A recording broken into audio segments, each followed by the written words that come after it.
Coucou mes chers tous. Alors je viens aujourd'hui vers vous pour vous parler de la prochaine pleine lune qui aura lieu lundi, le 27 novembre, vers 10h15, 10h20, entre 15 et 20. Alors cet événement se placera sur l'axe Gémeaux-Sagittaire. Ce sont deux signes mutables, donc on va pouvoir trouver des énergies de souplesse, d'adaptation, de mobilité, mais aussi d'indécision et de versatilité. Les signes mutables savent créer le lien avec autrui et vous allez voir que ça peut avoir de l'importance. Quelles que soient les caractéristiques dont je viens vous parler, elles auront leur importance. La pleine lune, je vous le rappelle, c'est une opposition. Les deux astres sont l'un en face de l'autre. Donc, présence d'éléments de tension. En pleine lune, l'émotionnel déborde en général et la configuration astrale présente peut rendre cela très remuant, dans le bon sens comme dans le moins bon. Je vous plante le décor de cette pleine lune qui est pleine d'interactions en cascade. Vous allez voir que c'est encore une période de quelques jours qui peuvent être très, très remuants. Alors, la Lune est en Gémeaux, qui est la planète de le signe de la curiosité, de l'intellect, de la mise en réseau. Le Soleil, quant à lui, se trouve en Sagittaire, signe de l'optimisme, de l'exploration, de la liberté. Il s'y trouve conjoint, le Soleil se trouve conjoint à Mercure, qui est la planète des Gémeaux, et de la communication, donc de l'intellect et du réseau également. Mais le Soleil se trouve aussi conjoint à Mars, planète de l'action, de l'affirmation, du dynamisme, de l'autodéfense même parfois. Soleil et Mars sont deux planètes de feu. Je vous l'ai dit, je plante le décor.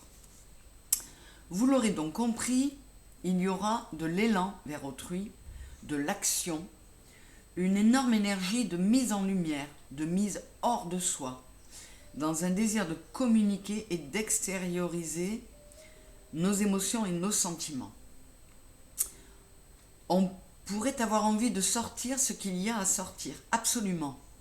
Mais avec Mars face à la Lune, cela pourrait être un peu virulent parfois. Le côté écorché vif pourrait ressortir. Au risque d'être dans la confusion et l'erreur d'appréciation dans cette ébullition. Et puis on n'oublie pas qu'il peut y avoir de l'instabilité, de l'irritabilité possible. D'autre part, un autre aspect va amener beaucoup de tiraillements.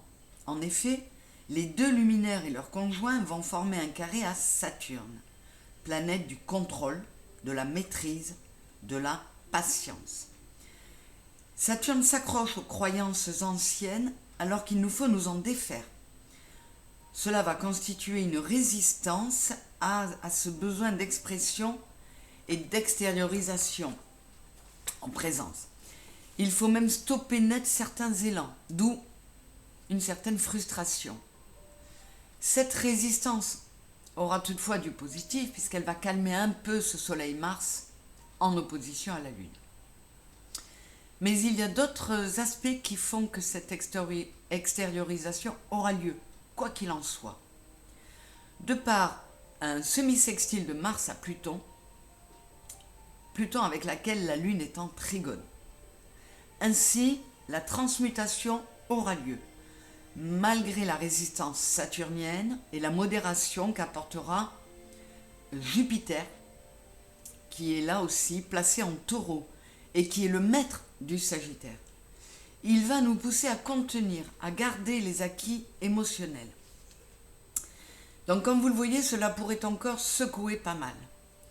Toutefois, les quelques jours précédents, notamment vendredi, vont apporter une accalmie, car les difficultés de la dernière nouvelle lune en Scorpion, qui était assez one again, celle-là aussi, ces difficultés vont s'alléger quelque peu.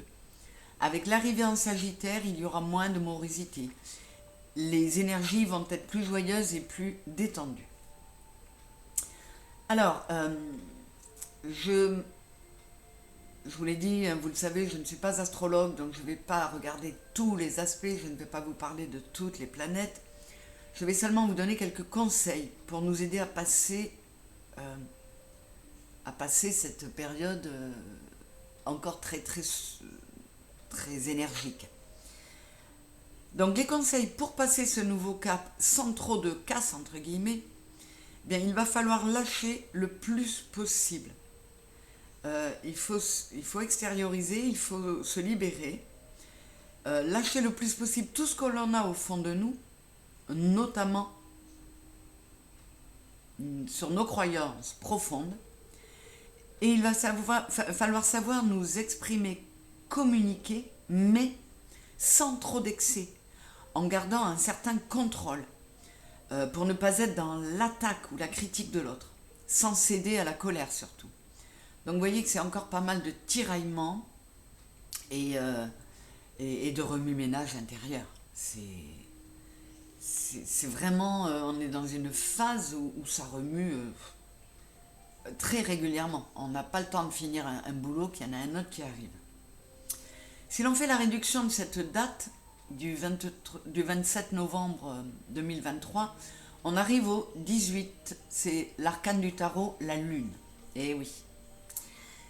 La lune, donc, c'est la féminité, c'est l'intuition, c'est la capacité de puiser en soi de quoi se renouveler. Donc ça peut être aidant. En outre, cet arcane nous confirme que nous pourrions avoir un moment de vulnérabilité. Dans ce cas, il serait bon de s'isoler un peu, de se refermer sur soi, afin d'éviter friction et clash que l'on pourrait regretter. Donc, beaucoup d'éléments nous poussent à nous extérioriser, à évacuer nos émotions, nos sentiments, à évacuer aussi les croyances anciennes, mais en y mettant un peu de retenue, sans quoi on va être aidé par le freinage de Saturne. Voilà, donc j'espère que, comme à moi, cette synthèse va pouvoir vous aider à adapter vos actes, vos comportements et vos pensées à ces énergies afin de les traverser au mieux. Voilà. Je vous remercie d'avoir été là. Je vais peut-être faire un petit tirage, selon le temps et l'envie. Je vous ferai peut-être un petit tirage en attendant le grand tirage de la prochaine lunaison. Donc, celle-ci se terminant le 13 décembre, lors de la prochaine nouvelle lune. Donc, merci d'être là. Merci de liker. Ne serait-ce que pour dire coucou, merci Véro, ça m'encourage, ça me fait du bien. Merci de vous abonner si ce n'est pas fait, et merci de croire en ce que je fais. Je suis là pour vous, pour être avec vous, ça me fait un bien fou, et j'espère de tout cœur que ça vous apporte quoi que ce soit. Si c'est le cas, signifiez-le par un commentaire, par un like. Je vous fais de gros bisous et je vous dis à très vite, mes très chers. Bisous, bisous.